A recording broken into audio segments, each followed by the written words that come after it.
Hey, welcome back to another Trek on the Tube review. Today we're talking The Mandalorian, Season 2, Episode 7, Chapter 15, The Believer.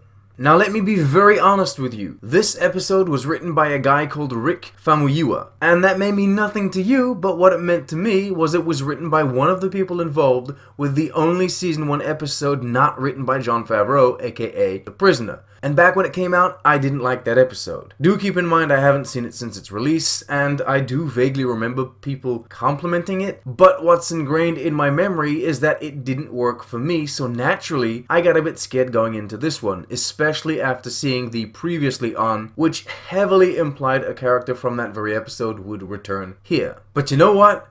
The Believer was brilliant. Hot damn, it was so good. You know what? This is the kind of episode that elevates a show. Seriously. Rick, you did good. You're a boss. You wrote it well. You directed it well. I don't even know where to begin. I guess let's get the obvious stuff out of the way first. All of the performances were absolutely spectacular. Pedro Pascal killed it, looking all lost without his helmet. It was impeccable. Bill Burr was fantastic. He brought so much depth to his character. And I don't know the actor's name, but that damn Imperial officer guy was terrifying. He did a good job too. But he wasn't just terrifying, that's the thing. The performance was nuanced in such a way that this clearly horrible, despicable person that has no regard for life of any kind almost became likable in certain moments. Shout out to the guy that did the security droid's voice also. I don't know who the hell that was either, but it was perfect. Just the right amount of emotionless insistence to crawl under your skin, but you very well know there's no point getting angry. It's just a droid. It's like one of those automatic voice recordings. I love it. As usual, the visual effects were also solid, so were the costumes and sets. The action sequences were fun and well put together, from the climbing out of the window up to the roof at the end, to the quote-unquote train job at the beginning. Oh my god, when that one pirate went under the wheels, it was horrible, but so cool. Anyway, the jungle aesthetics they went for worked very well, and the music on this show, you just gotta love it. I mean, the main theme is great, yes, but here they put that epic variant on it, and it sounded so good.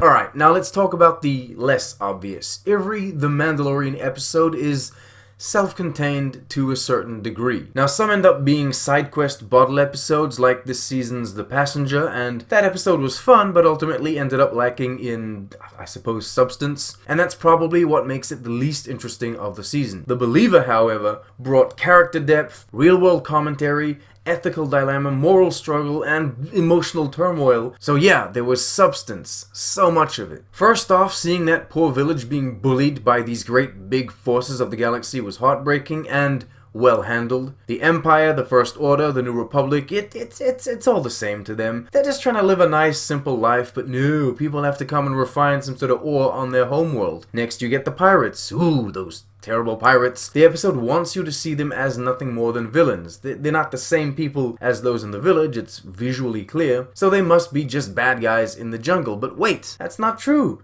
They're not trying to steal the cargo, they're trying to blow it up. So maybe they are in fact trying to make life harder on these stormtroopers just to get them to eventually give up and leave. And so, when you see them all executed at the end of the run in a scene that is no longer really a part of the action sequence, it kind of felt like a statement. It was horrible to watch. I guess it's the stormtroopers that are the villains, right?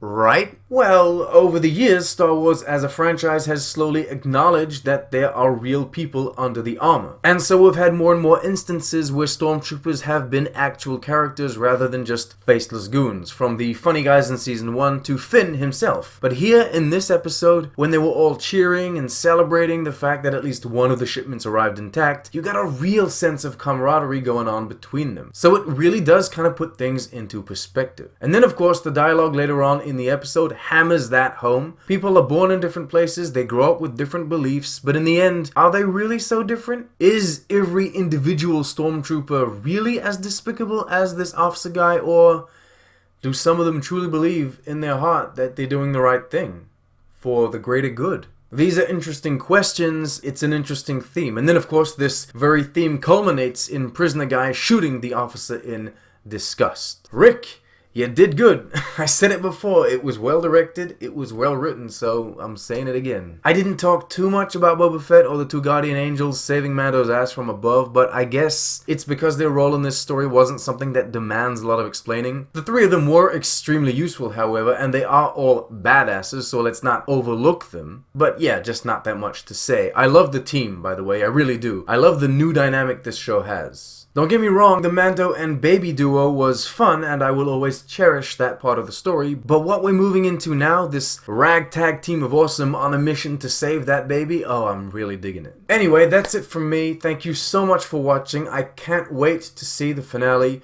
Don't forget to like, subscribe, share, leave a comment telling me what you thought about the episode. Thank you to all the channel patrons, and as usual, live long and prosper.